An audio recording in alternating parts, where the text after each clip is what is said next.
Dicen que el duelo te cambia, que te vacía por dentro, y tienen razón.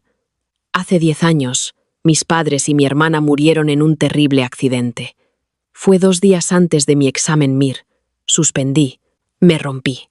Una década después, encontré una postal suya desde la Toscana. Lo habían fingido todo. Querían darle a mi hermana un año sabático sin estrés. Y entonces, desperté. Estaba de nuevo en mi cuerpo de 22 años. El accidente es mañana. Esta vez, no estoy llorando. Estoy llamando a una inmobiliaria. Lo primero que noté fue la ausencia de dolor.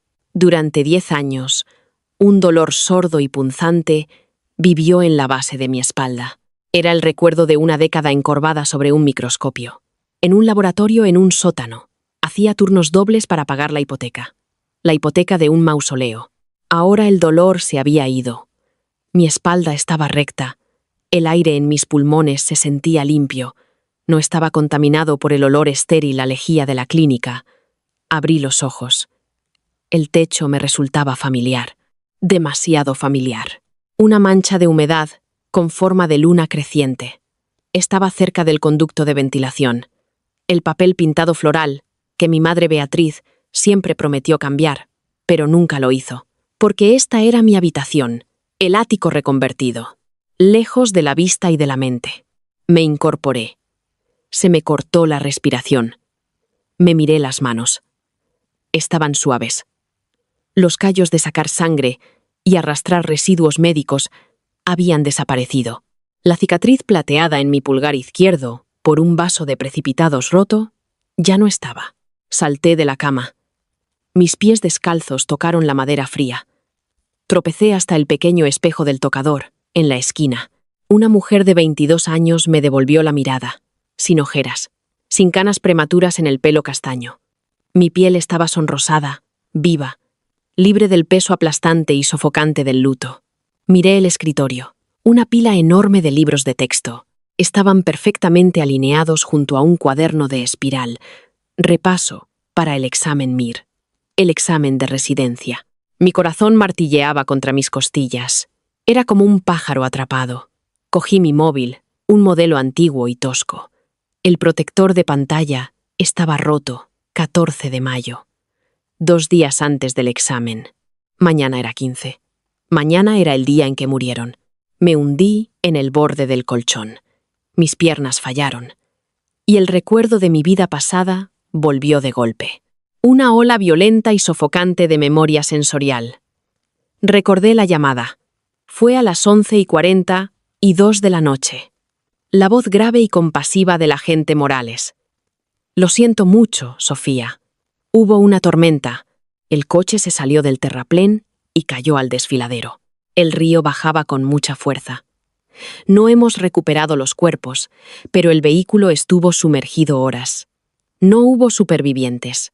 Recordé haber gritado hasta que me sangró la garganta. Recuerdo entrar en la sala de examen 2 días después. Era una cáscara vacía. Miraba la hoja de respuestas a través de un velo de lágrimas, incapaz de concentrarme. Suspendí. Mis ofertas de residencia se evaporaron. Mi futuro, meticulosamente planeado desde los 12 años, se desvaneció en una sola tarde. Y luego vinieron las consecuencias. La herencia quedó bloqueada en el juzgado. No había cuerpos. El seguro de vida se negó a pagar durante 7 años. Pero la hipoteca de la enorme casa de 6 habitaciones que mis padres no podían permitirse. Esa vencía de inmediato. Mantuve la casa. La conservé como un santuario. Envolví la cara porcelana de mi madre en papel de seda. Limpié el polvo de las primeras ediciones de mi padre, Arturo. Aspiré el ridículamente lujoso dormitorio de mi hermana menor, Laura, 2 veces por semana. Lloraba sobre sus sábanas de seda. Abandoné mis sueños. Acepté un trabajo como técnico de laboratorio y dediqué cada céntimo a mantener intacto su recuerdo. Tenía 32 años cuando la ilusión se hizo añicos. Estaba limpiando el desván, buscando una gotera en el techo. Entonces, se me cayó el viejo cofre de cedro de mi padre. Se abrió de golpe. Dentro no había un recuerdo sentimental. Había un segundo pasaporte, caducado, junto a una postal. La postal Era de Florencia, Italia. Tenía una fecha de 3 meses después de sus muertes. La Toscana es preciosa. La ansiedad de Laura ha desaparecido por completo. Necesitaba este descanso antes de la universidad. Dile a Arturo que transfiera el resto de los fondos de la cuenta de las Caimán. B. Estaba dirigida a la hermana de mi madre, mi tía Margarita. La tía que supuestamente había muerto de un derrame cerebral hacía 5 años. No habían muerto. Lo habían fingido. Laura, la hija predilecta, estaba estresada por la selectividad. Amenazaba con dejarlo todo. Mis padres, completamente obsesionados con proteger a su perfecta y frágil hija menor, decidieron que todos necesitaban un nuevo comienzo. Unas largas vacaciones. Se deshicieron de sus deudas. Se deshicieron de su incómoda y demasiado seria hija mayor, y desaparecieron. Planeaban sobrevivir milagrosamente y reaparecer un año después. Pero se dieron cuenta de que vivir en el extranjero con los fondos ocultos de Arturo era más divertido que volver a sus deudas. Recuerdo estar en el desván, con la postal temblando en mi mano. Una década de dolor se agrió. Se convirtió en ácido puro y sin adulterar. Salí corriendo de la casa, cegada por la rabia. Iba a conducir hasta la comisaría. Nunca llegué. Un conductor ebrio se saltó un semáforo en rojo.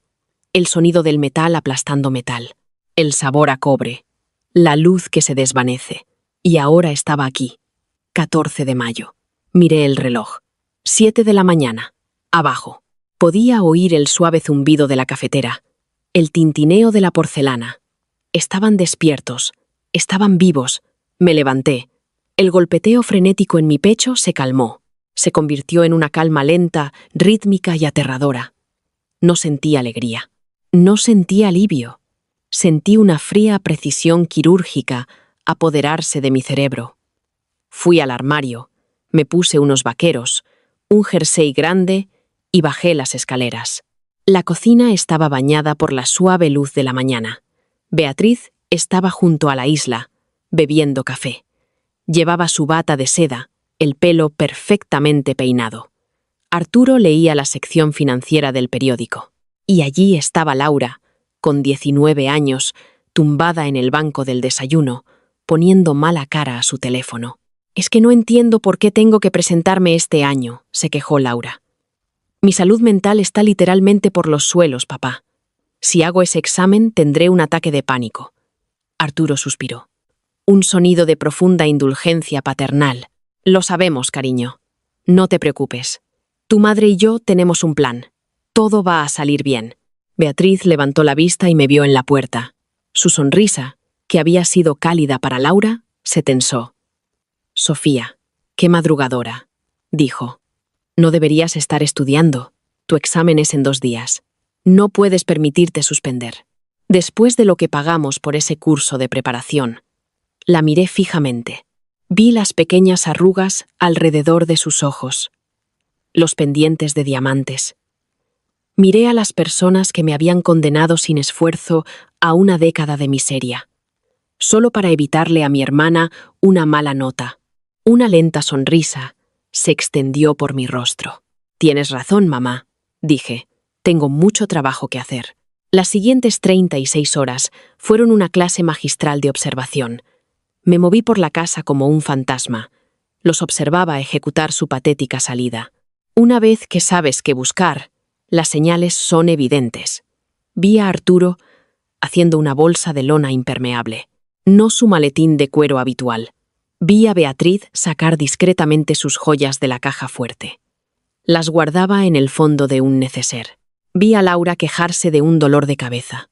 Dijo que quería dormir en casa de su amiga, pero metió ropa de 3 temporadas diferentes en 2 maletas enormes. Se creían muy listos. La mañana del día 15, Arturo estaba junto a la puerta principal. Beatriz estaba a su lado, con una gabardina. Estaba nublado. El pronóstico del tiempo anunciaba fuertes tormentas para la noche. El escenario perfecto. «Vamos a la cabaña junto al desfiladero a pasar el fin de semana», anunció Arturo. No me miraba a los ojos. Solo una escapada rápida. «Laura se queda con Jessica». Claro, dije. Estaba sentada en el sofá del salón. No me levanté para abrazarlos. ¿Al desfiladero? ¿Con alerta de inundaciones? Beatriz hizo un gesto displicente. Oh, ya conoces a tu padre. Le encanta la lluvia. Volveremos el domingo por la noche. Asegúrate de cerrar con llave cuando te vayas al examen mañana, Sofía. Y por favor, no dejes tazas en el fregadero. No lo haré, dije. Buena suerte mañana o lo que sea, murmuró Laura. Tampoco me miró.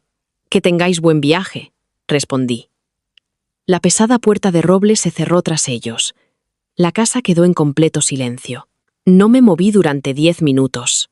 Solo escuchaba el tic-tac del reloj de pie del pasillo. Cuando estuve segura de que se habían ido, cerré mi libro. Era hora de ponerse a trabajar. Fui directamente al despacho de Arturo. La puerta estaba cerrada con llave, pero sabía que guardaba una copia debajo del cajón inferior de la consola del pasillo. La cogí, abrí la puerta y entré. La habitación olía a humo de puro y cuero caro. Fui directo al escritorio de caoba. No necesité buscar. Ya sabía dónde estaba todo por mi vida pasada, cuando pasé semanas organizando sus asuntos. Ignoré el archivador cerrado que contenía los inútiles documentos del fideicomiso. En su lugar, metí la mano debajo del escritorio, buscando el doble fondo. Apreté el pestillo. Se abrió. Dentro había un sobre de Manila. Lo saqué y volqué el contenido. Ahí estaba. Un poder notarial general. Arturo lo había redactado hacía 3 meses. Asignaba el control financiero y legal total de sus bienes a su hermano, el tío Roberto, un hombre que vivía aislado en Montana. Era un plan de contingencia. Un cómplice lo usaría para gestionar sus activos mientras estaban desaparecidos. Pero Arturo era arrogante. Lo había firmado. Su amigo del banco lo había notariado, pero había dejado en blanco el nombre del apoderado. Era una negligencia increíble, un acto de arrogancia que ningún notario debería haber validado, pero mi padre siempre se creyó por encima de la ley. Probablemente pensaba llevarlo consigo, pero con las prisas lo olvidó. Cogí una pluma estilográfica negra de su escritorio. Con mano firme, escribí mi propio nombre en la línea en blanco. Sofía García. Miré el documento. Estaba completamente notariado. Era totalmente legal. Me daba el poder de vender, liquidar y transferir cualquier propiedad de Arturo y Beatriz García. Doblé el papel y me lo guardé en el bolsillo. El resto del día lo pasé preparándome. No estudié. No lo necesitaba. Me sabía de memoria cada pregunta de ese examen MIR. Había revivido mi fracaso en mi cabeza cada noche durante 10 años. A las 11 de la noche estalló la tormenta. Los truenos sacudieron las ventanas. La lluvia azotaba las paredes con violencia. Me senté en la isla de la cocina. Delante de mí, una taza de té frío. Miraba fijamente mi teléfono móvil. Exactamente a las 11:42, la pantalla se iluminó. Un número desconocido. Dejé que sonara 3 veces. Luego contesté. «Dígame», dije, mi voz fingiendo sueño. «¿Hablo con Sofía García?», preguntó una voz grave y solemne. «Sí, ¿quién es?». «Soy el agente Morales, de la Policía Estatal. Llamo en relación con un Arturo y Beatriz García. ¿Son sus padres?». Cerré los ojos. Busqué en el pozo oscuro y hueco de mi pecho. Agarré los 10 años de dolor genuino que me habían causado y lo saqué a la superficie. «Sí», jadeé. «Sí, son mis padres». «¿Qué pasa? Están heridos». «Lo siento mucho, Sofía», dijo suavemente el agente Morales. «Ha habido un accidente en la carretera del Cañón. Un vehículo que coincide con su matrícula rompió la barandilla y cayó al desfiladero. El río está en nivel de inundación». No gemí.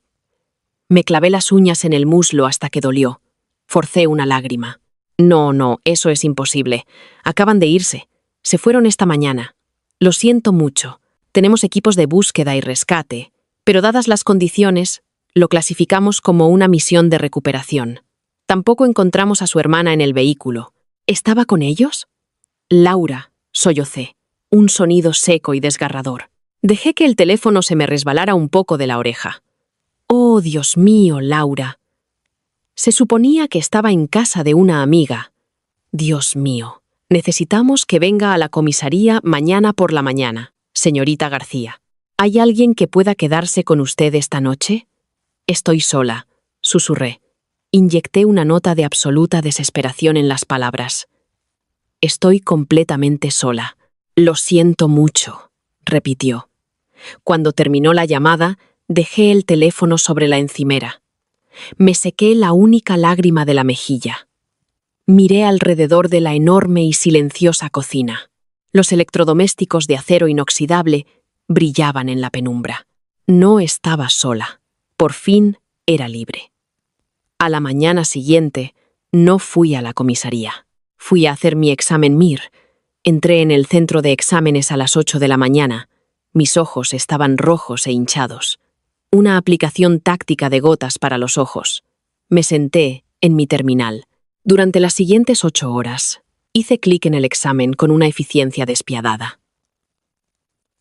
Las preguntas que habían desconcertado a mi cerebro traumatizado de 22 años, ahora eran elementales. Conocía el cuerpo humano. Sabía cómo se rompía, sabía cómo sangraba. Cuando salí del centro a las 4:30 de la tarde, el sol se sentía cálido en mi cara. Lo había bordado. Encendí mi teléfono. Había 6 llamadas perdidas del agente Morales. Las ignoré y marqué un número diferente. Un número que había memorizado de un anuncio de teletienda en mi vida pasada. Soluciones Inmobiliarias Apex. Habla Gregorio. La voz era resbaladiza, rápida. Hola, Gregorio. Mi nombre es Sofía, dije. Fui directa al grano. Tengo una propiedad de 6 dormitorios y 4 baños en la urbanización El Robledal. Acabados de lujo, garaje para 3 coches. Necesito venderla ya. Hubo una pausa en la línea. El sonido de un teclado. El Robledal. Esa es una zona de alto standing, cariño. Normalmente trabajamos con ventas urgentes, ofertas en efectivo. ¿Entiendes? Compramos por debajo del valor de mercado. No me importa el valor de mercado, dije. Mi voz era completamente plana. Quiero el dinero en efectivo. Quiero un alquiler de 30 días para poder sacar algunas cosas. Y quiero que el cierre se haga para el viernes. ¿El viernes? Hoy es martes. Son 3 días de plazo. ¿Quiere la casa o no, Gregorio? Puedo estar allí en 20 minutos, dijo al instante. Conduje a casa. La lluvia había cesado. El aire olía a asfalto mojado y hierba recién cortada. La casa parecía imponente. A Arturo le encantaba esta casa. Le encantaba la fachada de piedra sintética, las ridículas columnas, el césped inmaculadamente cuidado que costaba 300 euros a la semana. Era un monumento a su ego. Gregorio llegó en un BMW plateado. Era exactamente como lo había imaginado. Pelo engominado, traje elegante, ojos de halcón. Me dejó entrar. No le ofrecí nada de beber. Caminó por la casa, silbando por lo bajo. Buena estructura. La cocina necesita una reforma, pero los metros cuadrados son de primera. ¿Quién figura en la escritura? Arturo y Beatriz García, dije. Le entregué el poder notarial. Soy su apoderada, con plenos poderes. Gregorio echó un vistazo al documento. Sus ojos recorrieron el sello del notario. ¿Los padres se mudan? Se han mudado permanentemente, respondí. Estoy gestionando la liquidación. Claro. Me devolvió el papel. No hizo preguntas. A Gregorio no le importaba la historia. Solo le importaba el margen de beneficio. Vale quizás 1.200.000 en el mercado. Pero para un cierre en efectivo en 3 días, puedo darte 800.000 euros. Tal como está. Asumo todas las inspecciones, todo el riesgo. 800.000 euros. En mi vida pasada, ese dinero había estado atrapado en la propiedad, mientras yo fregaba retretes y comía fideos instantáneos, aterrada de perder el legado familiar. Trato hecho, dije. Gregorio parpadeó, sorprendido por la falta de negociación. Haré que mi equipo legal redacte el contrato esta noche. Firmamos mañana por la mañana. Los fondos van a una cuenta de depósito. Y una vez que el título se libere el viernes, se transferirán directamente a usted. Perfecto. Después de que Gregorio se fuera, subí a la suite principal de mis padres. Era un santuario del exceso. Una enorme cama con dosel. Un vestidor del tamaño de mi habitación en el ático. Abrí las puertas del armario. Hileras de zapatos de diseño de Beatriz, jerseys de cachemira, pañuelos de seda. Bajé, cogí una caja de bolsas de basura negras y resistentes. Y volví a subir. No doblé nada. No recordé nada. Pasé el brazo por los estantes. Tiré tacones de 500 euros a las bolsas de plástico. Cogí el cachemir y lo metí dentro. Quité el caro edredón de la cama y lo tiré a un rincón. Luego fui a la habitación de Laura. Las paredes estaban pintadas de un lavanda suave y odioso. Un tocador rebosante de maquillaje caro sin abrir. Un portátil sobre el escritorio. Lo metí todo en bolsas. Sus vestidos hechos a medida, su joyero, sus cientos de fotos Polaroid. Lo tiré todo. A medianoche, la entrada estaba llena de 20 bolsas de basura negras. No guardé nada más que mi propia ropa, mis libros y la documentación. Encontré una empresa local de liquidación de bienes por internet. Les envié un correo con fotos de los muebles antiguos y el piano de cola. Y les dije que quien apareciera con un camión a la mañana siguiente podría llevárselo todo por 10.000 euros en efectivo. Me senté en el colchón desnudo de mi habitación. Miraba la aplicación de mi banco. Tenía 300 euros en mi cuenta corriente. Para el viernes, tendría 800.000. En algún lugar de Europa, mis padres y mi hermana probablemente estaban brindando, celebrando su brillante escape. Seguramente estarían sentados en una acogedora villa, riendo de lo fácil que había sido. Pensaban que me habían dejado encadenada a un barco que se hundía, cargada con su fantasma, con la tarea de mantener a salvo su precioso hogar hasta que decidieran regresar. Sonreí en la oscuridad. Disfruta de las vacaciones, Laura, porque cuando vuelvas, no habrá un hogar al que regresar. La comisaría olía a café rancio, a lana húmeda y a cera de suelo. Era exactamente como la recordaba de mi primera vida. Me senté frente al agente Morales. Era un hombre corpulento, con ojos cansados. Llevaba una alianza que le apretaba el dedo. Deslizó una caja de pañuelos de papel sobre el escritorio de metal. No los cogí. Dejé que mis manos temblaran en mi regazo. Miraba fijamente el suelo de linóleo gris. Sé que esto es increíblemente difícil, Sofía, dijo Morales. Su voz adoptó ese registro bajo reservado para los recién afligidos. El río alcanzó una crecida de más de 4 metros anoche. La corriente fue catastrófica. Encontramos el vehículo atrapado contra el pilar de un puente, 5 kilómetros río abajo. Forcé mi respiración para que fuera superficial. Recordé el ataque de pánico genuino que tuve en esta misma silla hacía 10 años. Recordé la incapacidad para respirar. La sensación de que las paredes se cerraban sobre mí. No tuve que fingir los síntomas físicos. Simplemente dejé que mi cuerpo recordara el trauma. Mi pecho se agitó. Dejé escapar un jadeo entrecortado y roto, pero no estaban dentro. Dijo que no estaban dentro. El parabrisas estaba destrozado. La puerta del conductor fue arrancada de cuajo, explicó Morales con suavidad. En condiciones de inundación como esa, los cuerpos a menudo son expulsados y arrastrados río abajo. Tenemos barcos en el agua, pero necesito que te prepares. No sabía que estaba hablando con un fantasma. No sabía que yo ya estaba preparada. Y Laura, susurré. Mi voz se quebró perfectamente en el nombre de mi hermana. ¿Llamó a casa de Jessica? Quizás no fue con ellos. Quizás se quedó. Morales bajó la vista a su bloc de notas. Contactamos con los padres de Jessica esta mañana. Laura nunca llegó. Jessica dijo que recibió un mensaje de tu hermana a las 8 de la noche. Decía que había decidido ir a la cabaña con vuestros padres después de todo. Por supuesto que sí. El mensaje era parte de la coartada. Establecía su presencia en el coche condenado, sin necesidad de que estuviera realmente en él.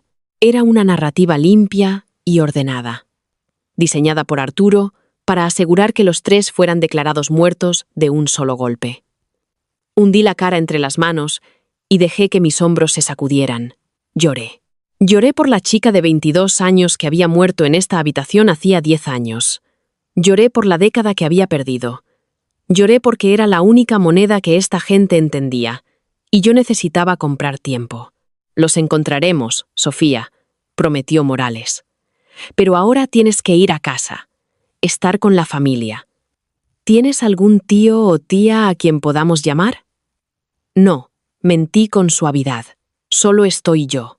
Cuando salí de la comisaría 1 hora después, el sol era cegador. Me puse las gafas de sol, subí a mi viejo coche, y mis lágrimas se detuvieron al instante. Mi rostro se volvió inexpresivo. Revisé el espejo retrovisor. Era hora de despojar el cadáver. Llegué a la casa del Robledal a mediodía. Un camión de mudanzas blanco y sin distintivos ya estaba en la entrada. Un hombre corpulento con una chaqueta de lona gastada saltó. Llevaba un portapapeles. ¿Tú eres Sofía?, preguntó. Escupió una cáscara de pipa en el impecable camino de entrada. Soy Tom, de liquidaciones. Pasa, Tom, dije. Le abrí la puerta principal. Lo guié a él y a su equipo a través del monumento suburbano a la vanidad de mis padres. No les di un recorrido. Les di una cosecha. Todo lo del primer piso se va, indiqué. Señalé la credenza antigua, los sofás de terciopelo y la mesa del comedor. Todo en el dormitorio principal y en el dormitorio rosa de arriba se va. Quiero este lugar vacío hasta los cimientos para mañana por la tarde. Tom silbó. Miró el preciado piano de media cola Steinway de Arturo. Señorita, he traído 10.000 en efectivo. Solo este piano vale un dineral. ¿Está segura de que quiere liquidarlo? No me importa lo que valga, dije. Me importa lo rápido que puedas hacerlo desaparecer. Para medir la eficiencia de mi propio desapego, llevé un registro mental. En mi vida pasada, había asegurado y protegido estos objetos. Hoy, los masacraba. Activo. Valor original estimado. Mi precio de liquidación. Valor emocional. Piano Steinway. 45.000 euros. Incluido en el lote de 10.000. 0. Arturo solo lo tocaba en Navidad para presumir. Colección de arte de Beatriz. 30.000 euros. Incluida en el lote de 10.000. 0. Los compró a juego con las cortinas. Muebles a medida de Laura. 15.000 euros. A la basura. Negativo. Limpiarles el polvo era como una condena. Casa de El Robledal. 1.200.000 euros. 800.000 euros. Una tumba en la que me negaba a ser enterrada de nuevo. Durante las siguientes 48 horas, viví con una sola maleta en mi habitación, mientras extraños desmantelaban el legado de mi familia bajo mis pies. Escuchaba el ruido sordo de las botas sobre la madera, el desgarro de la cinta de embalar, los fuertes gruñidos de los hombres. Bajaban el colchón importado de mi madre por la escalera curva. Cada golpe, cada estruendo, era como un cincel. Rompía el bloque de hormigón que había oprimido mi pecho durante 10 años. Para el jueves por la noche, la casa resonaba. Estaba completa y hermosamente vacía. El viernes por la mañana, a las 9, me senté en una elegante sala de conferencias de cristal. Gregorio, el agresivo agente inmobiliario, estaba sentado frente a mí.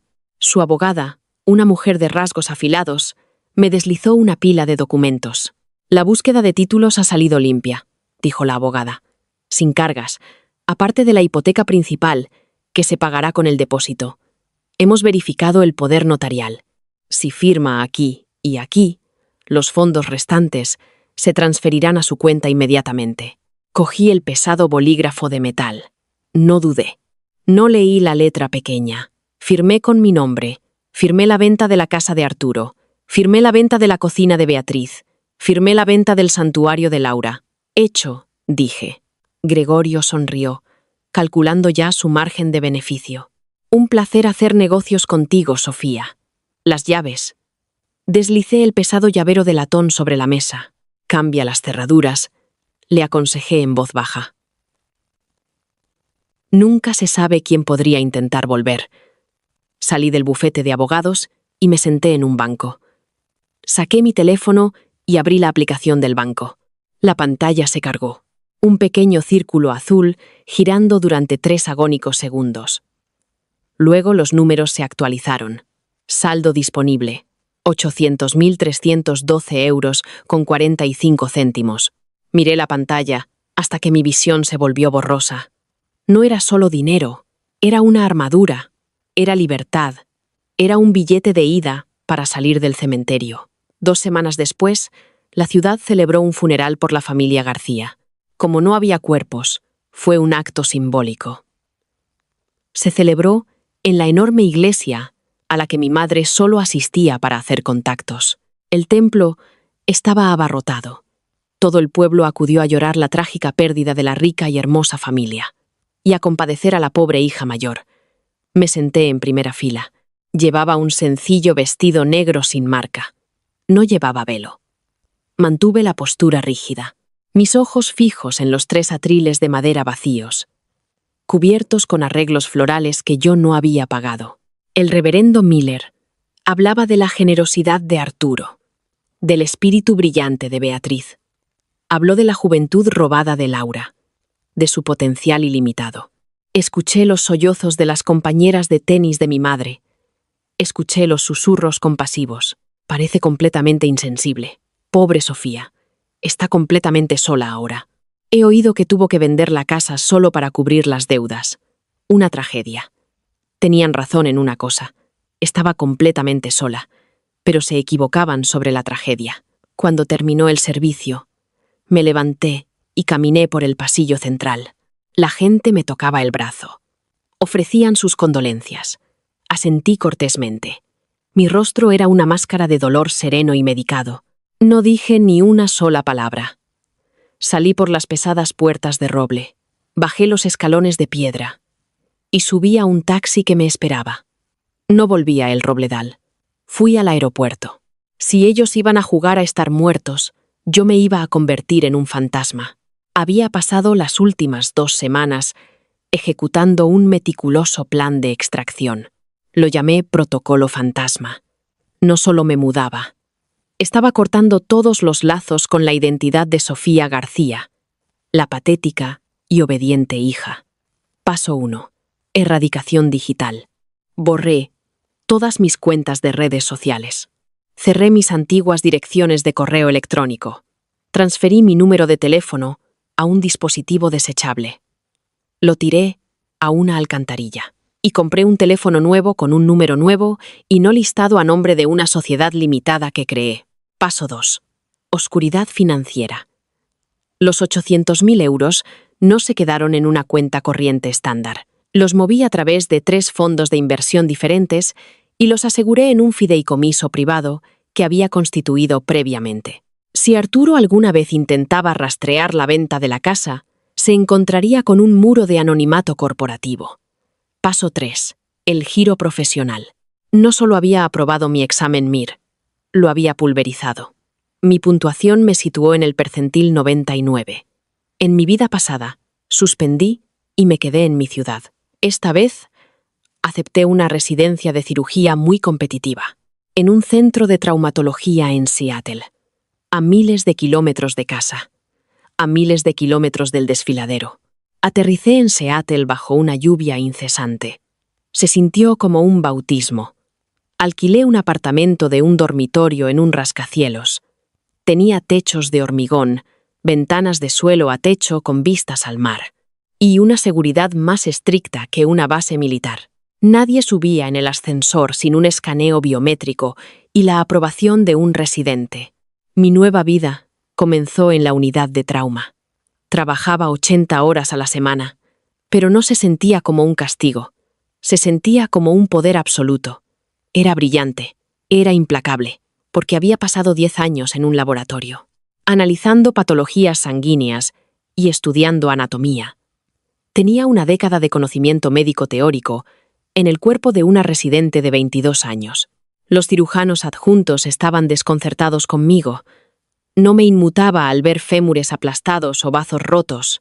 No entraba en pánico cuando un paciente entraba en parada. Era una máquina.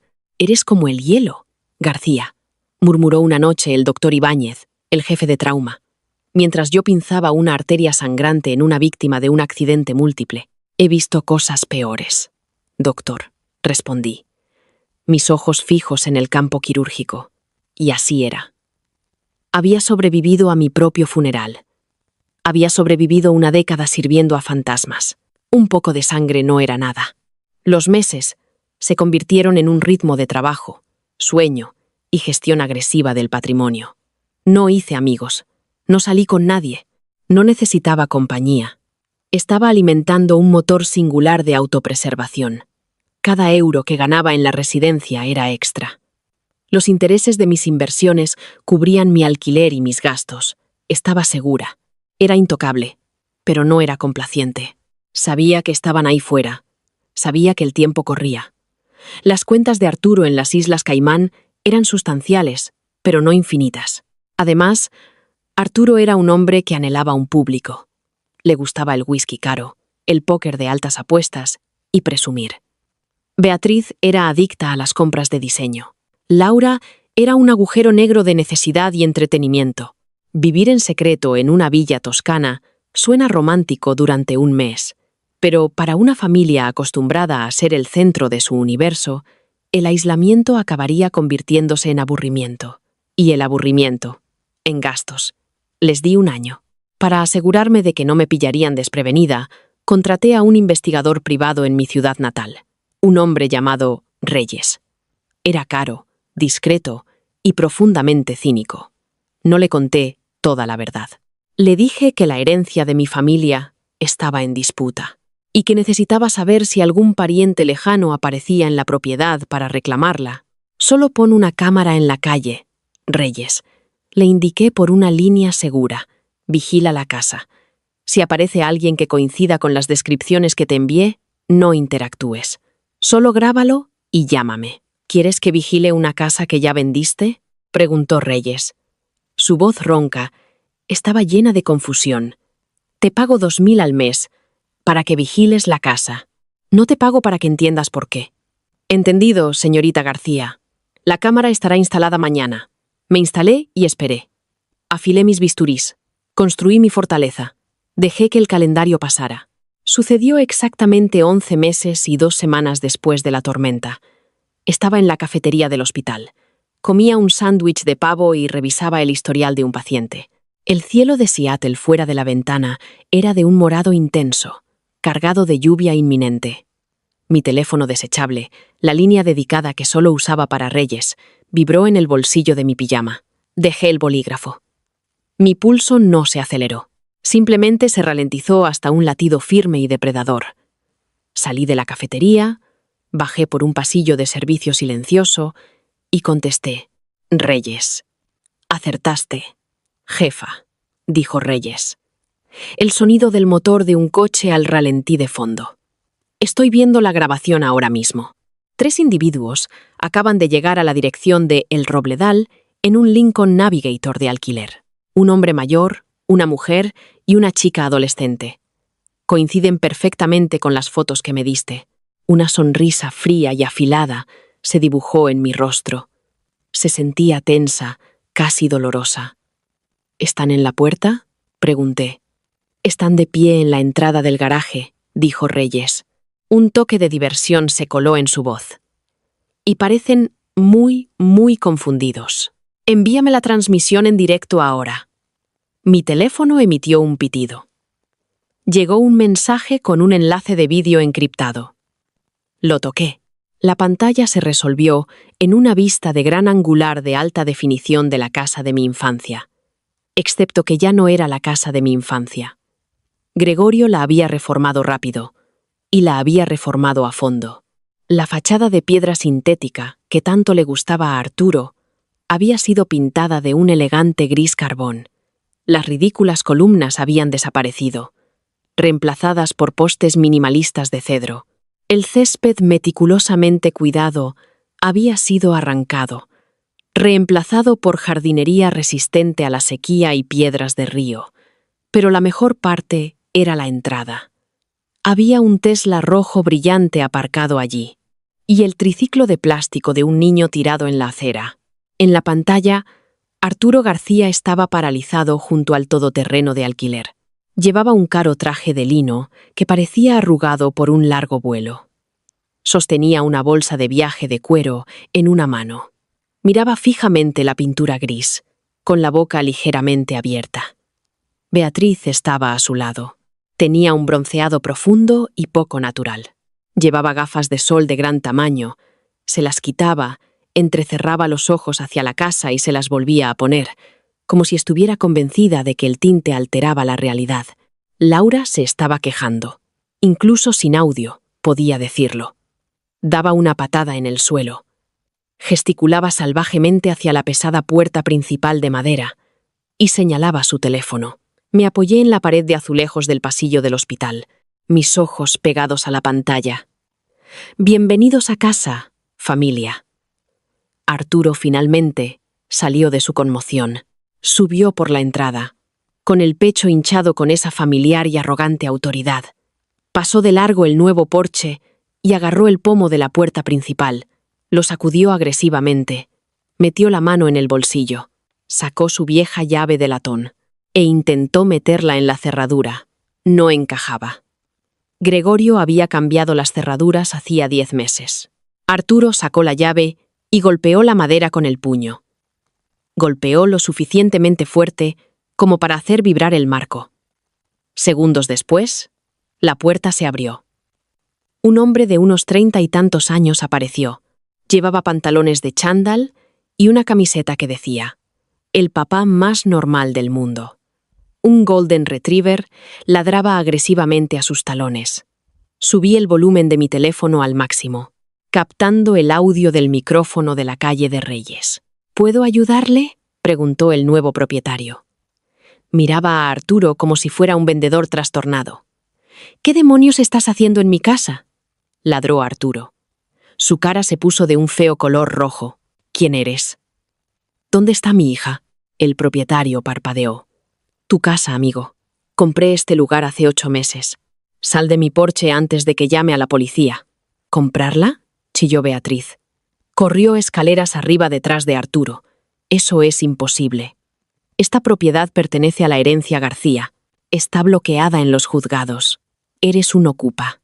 El propietario soltó una carcajada áspera. «Señora, tengo una hipoteca con el Banco Santander. Se la compré a un promotor. Ahora, retrocedan. Los dos». «¿Dónde está Sofía?», exigió Arturo. Dio un paso adelante, intentando intimidar al hombre. Se suponía que estaba cuidando la casa. «¿Se la alquilaste?». «Exijo ver a mi hija». «No conozco a ninguna Sofía», espetó el hombre. Empujó la puerta para bloquear al perro. El promotor se la compró a una empresa de liquidación de bienes. Ahora, fuera de mi propiedad o pulso el botón de pánico de mi sistema de alarma. «Escúchame», comenzó Arturo. El propietario le cerró la puerta en la cara. El sonido resonó lo suficiente como para ser captado claramente por el micrófono. En el porche, mi familia se quedó en un silencio atónito y absoluto. Laura dejó caer su caro bolso de diseño. «Papá», gimió. Su voz se oyó por encima del viento. «Papá, ¿qué está pasando? ¿Dónde está nuestra casa? ¿Dónde están todas mis cosas? Dijiste que podíamos volver y que todo sería normal». Arturo no respondió.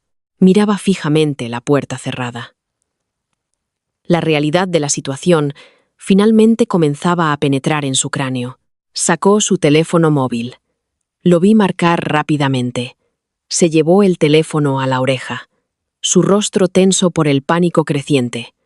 En el bolsillo de mi pijama, mi viejo teléfono desechable estaría sonando, en algún lugar en el agua oscura y corriente bajo la ciudad. La llamada desesperada de Arturo iba directamente a un buzón de voz desconectado. Bajó el teléfono. «El número está fuera de servicio». Beatriz lo agarró del brazo. «Arturo, el banco. Llama al tío Roberto». Se suponía que él tenía el poder notarial. «Debe saber lo que hizo Sofía». Arturo volvió a marcar. Caminaba por el césped. Aplastaba las nuevas plantas resistentes a la sequía bajo sus mocasines de cuero italiano. Esperó. Esperó un poco más. «Buzón de voz», siseó Arturo. «Roberto está aislado en Montana. Probablemente no ha revisado sus mensajes en meses». «Bueno, ¿qué hacemos?», gritó Beatriz. Su voz se volvió histérica. «Gastamos lo último del dinero de las Caimán en billetes de primera clase a casa. Tenemos menos de 2.000 euros en nuestra cuenta. Se suponía que íbamos a volver a nuestras vidas. Laura empezó a llorar. Sollozos fuertes, dramáticos y feos. Quiero mi habitación. Quiero mi cama. Quiero que Sofía arregle esto. Los vi desmoronarse en la acera de una casa que ya no les pertenecía. Vi a la niña de oro llorar por una cama que yo había tirado en una bolsa de basura. Vi a mi padre, poderoso y autoritario, darse cuenta de que estaba en los suburbios con una llave inútil, sin dinero y una familia que legalmente no existía. Terminé la transmisión de vídeo. Me guardé el teléfono en el bolsillo. Volví a la cafetería del hospital. Cogí mi bolígrafo y terminé de revisar mi informe. Mi café estaba frío, pero sabía increíble. El cuerpo humano puede sobrevivir a un trauma inmenso si los órganos vitales están protegidos. El ego humano, sin embargo, es mucho más frágil. Aprendí esto no en el quirófano, sino a través de los correos electrónicos encriptados que Reyes me enviaba cada martes y viernes. Me sentaba en la sala de médicos y abría el último archivo. La caída de la familia García fue rápida, brutal y enteramente obra suya. Según Reyes, la comprensión de que estaban legalmente muertos tardó unos días en asimilarse por completo. Al principio, mi padre había intentado abrirse paso a través de la burocracia con fanfarronería. Entró en una sucursal local del Banco Santander. Golpeó su carnet de conducir caducado en el mostrador. Exigía acceso a sus antiguas cuentas. El sujeto provocó una escena, escribió Reyes. El cajero introdujo el número de la Seguridad Social. El sistema lo marcó como perteneciente a una persona fallecida. El director de la sucursal informó al sujeto de que estaba legalmente muerto y amenazó con llamar a la policía por suplantación de identidad. El sujeto huyó del lugar. Eran fantasmas. Y los fantasmas no pueden firmar contratos de alquiler. Los fantasmas no pueden abrir cuentas bancarias. Los fantasmas no pueden reservar habitaciones de hotel sin pagar en efectivo por adelantado. Al final de la primera semana, el Lincoln Navigator de alquiler fue embargado. Estaba en el aparcamiento de un motel barato. La tarjeta de crédito que mi padre había usado para alquilarlo en Italia, asociada a la ahora agotada cuenta en el extranjero, había sido rechazada. Hice zoom en las fotos de vigilancia que adjuntó Reyes. Mi madre, Beatriz, estaba de pie fuera de una casa de empeños. Sus gafas de sol de diseño habían desaparecido. Su pelo, generalmente perfecto, estaba recogido en un nudo severo y grasiento. Discutía agresivamente con un hombre detrás de un grueso cristal antibalas. Gesticulaba salvajemente hacia una pulsera de diamantes. La siguiente foto era de Laura. Estaba sentada en el bordillo de hormigón fuera de un supermercado. Comía un burrito de microondas. Parecía agotada. Su postura encorvada. La arrogancia de niña de oro completamente desaparecida. Estaban experimentando la vida exacta a la que me habían condenado en mi primera línea de tiempo. El peso aplastante de la pobreza. El terror de no saber cómo ibas a pagar tu próxima comida.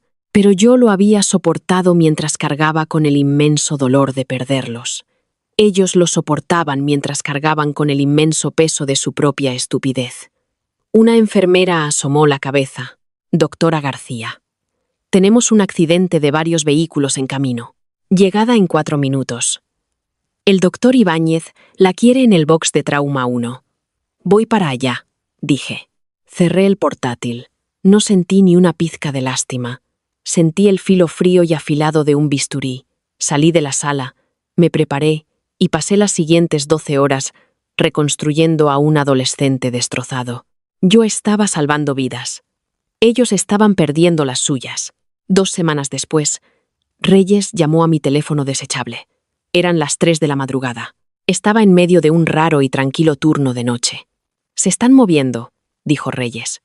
El sonido del viento de la autopista se colaba por su receptor. «¿Dónde?», pregunté. «Al oeste. Han reunido suficiente dinero para comprar 3 billetes en un autobús de alza». Le di un billete a un maletero para que revisara las etiquetas de destino. «Seattle, jefa. Vienen a por ti». Me recliné en mi silla. Tenía que ser Laura. En mi vida pasada, había hablado sin cesar sobre la beca de cirugía de trauma en el Hospital General de Seattle. Era mi sueño. Tenía pósters del hospital en la pared de mi dormitorio. Laura nunca me prestó atención. Pero era perfectamente capaz de retener información inútil si podía usarla como arma. Cuando tocaron fondo, debió de recordar mi obsesión. «Déjalos venir», dije en voz baja. «¿Quieres que los intercepte?», preguntó Reyes. «Puedo hacer que se retrasen. Una avería del autobús, equipaje perdido, lo que sea. No, síguelos hasta los límites de la ciudad. Luego, tu trabajo ha terminado. Tu contrato está cumplido, Reyes. Gracias». «Allá tú, doctora», murmuró. «No», corregí. Una sonrisa oscura asomó a mis labios. Allá, ellos. Llegaron un martes por la tarde. El aire en Seattle estaba cargado de una fina llovizna, de esa que se te cala en los huesos y hace que todo parezca gris. Yo estaba en el mostrador de enfermería del vestíbulo principal de urgencias. Llevaba mi pijama azul oscuro, mi bata blanca impecable. Tenía 22 años, pero el personal me trataba con la deferencia de un adjunto veterano. Me lo había ganado con sangre y esfuerzo.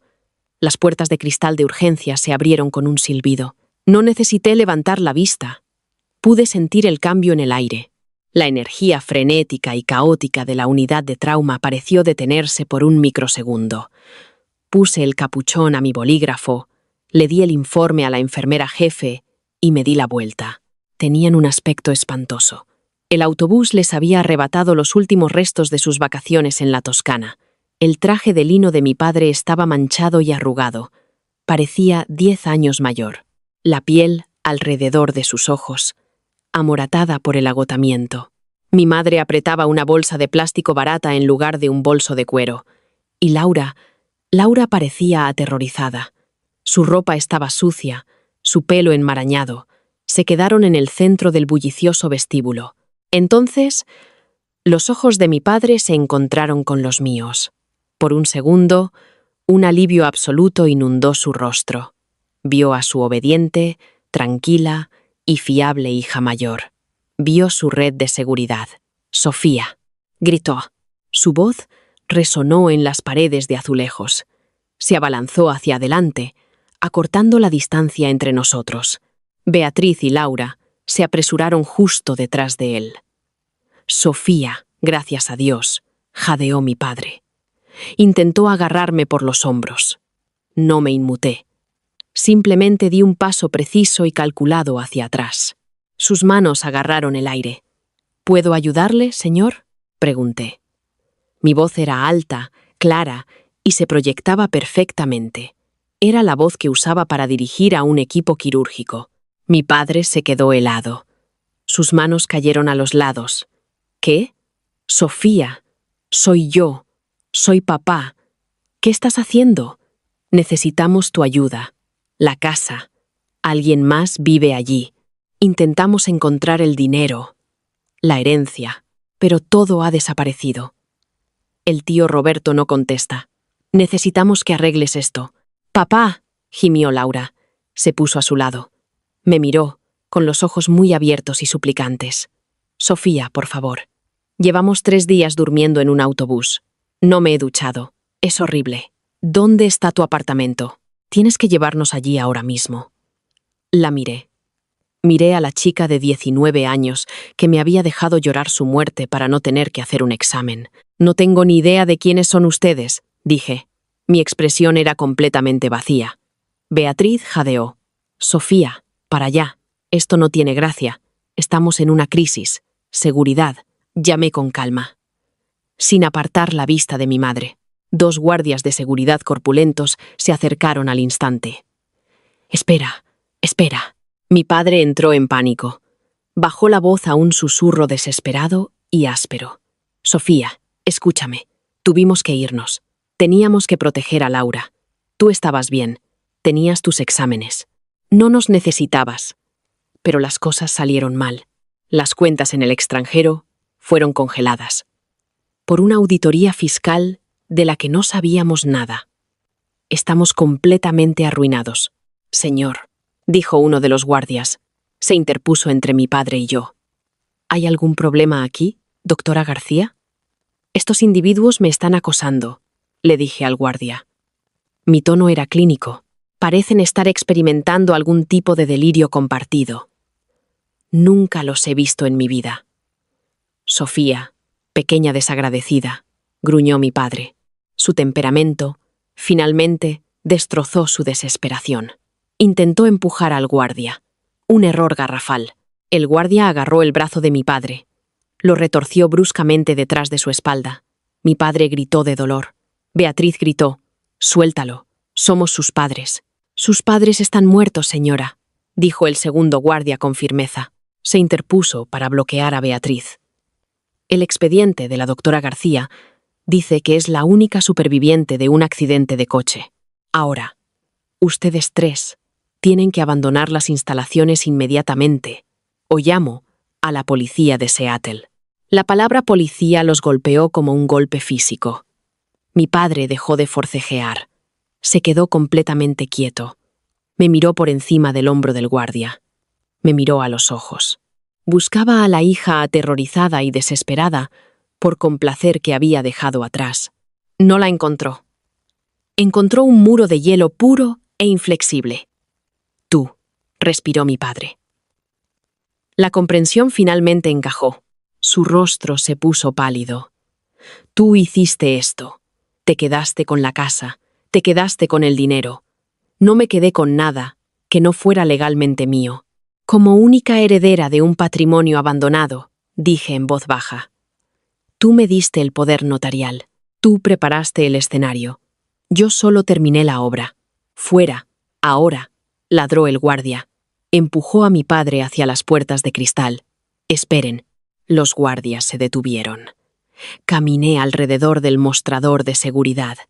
Me acerqué directamente al hombre que me había engendrado. De cerca, su deterioro físico era asombroso. El olor a tela sintética sin lavar, a café rancio y a sudor agrio. Era el hedor de un animal acorralado. Era el olor de la derrota. «Dejemos algunas cosas perfectamente claras», dije. A Beatriz se le escapaban las lágrimas. No las delicadas lágrimas cinematográficas que usaba para manipular, sino silenciosos y feos regueros. Trazaban un camino a través de una capa de mugre en sus mejillas. Laura vibraba con un temblor silencioso y continuo. Seguía mirando mi placa de identificación. Doctora Sofía García, cirugía de trauma. Y luego a sus propias zapatillas deportivas destrozadas.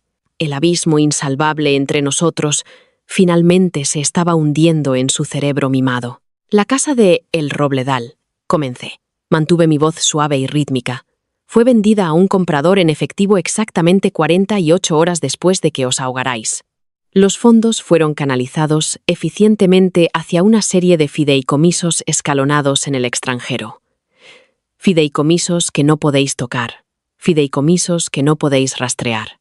La herencia liquidó todo lo demás para pagar las enormes deudas ocultas de las que pensabais que estabais huyendo». Me miró fijamente. Su pecho se agitaba bajo su camisa arrugada. «Estáis legalmente muertos», afirmé rotundamente. «Vuestros números de la seguridad social pertenecen a cadáveres. Vuestros historiales de crédito están enterrados. Iremos a las autoridades», siseó mi padre. Una diminuta mota de saliva voló de su labio. «Iremos a una comisaría ahora mismo y les diremos que sobrevivimos. Te llevaremos a los tribunales. Cometiste fraude, Sofía. Nos robaste». Me reí. No fue una risa cruel ni dramática. Fue una exhalación genuina y silenciosa de absoluta diversión. «¿Lo hice?», pregunté. «¿Porque tengo los informes policiales firmados? ¿Tengo el poder notarial?» Actué enteramente dentro de los límites de la ley, basándome exclusivamente en la evidencia disponible. Di medio paso más. Él retrocedió. «Ustedes, sin embargo», susurré, «fingieron un accidente fatal, abandonaron un vehículo en un desfiladero durante un estado de emergencia. Provocaron una masiva operación de búsqueda y rescate financiada por los contribuyentes. Y pusieron en riesgo la vida de los socorristas. Luego huyeron del país con pretextos falsos para evitar a sus acreedores. Dejé que el silencio se prolongara. Vi sus ojos moverse de un lado a otro, buscando una escapatoria. No la había. Si entráis en una comisaría y declaráis vuestra identidad, continué, seréis arrestados antes de que terminéis la frase. Os enfrentaréis a cargos federales por fraude al seguro, fraude electrónico, evasión de impuestos e imprudencia temeraria. No iréis a una prisión de mínima seguridad. Iréis a una caja de hormigón. Desvié mi mirada hacia Beatriz. Dejó de respirar por completo, y Beatriz será acusada como cómplice. Y la pequeña Laura terminará trabajando por el salario mínimo en una cafetería. Su sueldo embargado por el resto de su miserable vida para pagar la restitución ordenada por el tribunal. La mandíbula de mi padre se aflojó. La fanfarronería, la arrogancia, la certeza absoluta de que era el hombre más listo, todo se evaporó. Vi cómo la realidad lo aplastaba físicamente. Era un hombre de pie sobre una trampilla, y yo acababa de mostrarle la palanca en mi mano. Si permanecían muertos, eran vagabundos sin un céntimo. Si volvían a la vida, eran delincuentes. «Eres un monstruo», graznó Beatriz. Sus dedos se clavaban en su barata bolsa de plástico. «No, madre», la corregí suavemente. «Soy cirujana. Identifico el tejido necrótico y lo extirpo para que el resto del huésped pueda sobrevivir. Vosotros erais la podredumbre». Dirigí toda mi atención a Laura. Se encogió detrás de su padre. Su labio inferior temblaba. «¿Querías un año sabático, Laura?», pregunté. «Felicidades. Has conseguido una vida sabática. Disfruta cada segundo». Metí la mano en el bolsillo de mi pijama. Mis dedos rozaron un billete de 50 euros que guardaba para emergencias en la cafetería. Lo saqué y lo sostuve en el aire. Mi padre miró el billete como si estuviera cubierto de ácido. Su orgullo le gritaba que me escupiera en la cara. Pero su orgullo estaba hambriento. Su orgullo había estado durmiendo sentado en un autobús durante 3 días. Lenta, agónicamente, su mano temblorosa se levantó. Me arrebató el dinero. Sus ojos cayeron al suelo en total sumisión. «Comprad algo caliente de comer», dije, «y no os acerquéis nunca más a este hospital. Si os veo alguno en las cámaras de seguridad, no llamaré a la policía, llamaré al FBI. Les entregaré la postal que enviasteis desde la Toscana ao investigador principal». No esperé una respuesta. Una respuesta requería una conversación, y yo había terminado de hablar con los muertos. Les di la espalda. Me alejé. Las suelas de goma de mis zapatos chirriaban suavemente sobre el impecable linóleo. Detrás de mí, los guardias de seguridad los agarraron. Escoltaron a los 3 vagabundos hacia la gélida lluvia de Seattle. No miré por encima del hombro, ni una sola vez. Atravesé las pesadas puertas dobles de la unidad de trauma, volviendo al brillante, estéril y hermoso caos de mi santuario. El dolor fantasma en la base de mi columna vertebral había desaparecido por completo. Respiré hondo el aire antiséptico. Sabía exactamente a libertad. Gracias por escuchar esta historia. Si sentiste la absoluta satisfacción de ver cómo Sofía diagnosticaba y desmantelaba la arrogancia de su familia, dale al botón de me gusta. Comparte este vídeo con cualquiera que necesite un recordatorio de que la mejor venganza es un éxito masivo e imparable. Déjame saber en los comentarios, ¿fue la trampa final de Sofía demasiado fría? ¿O recibieron exactamente lo que se merecían? No olvides suscribirte y activar la campana de notificaciones.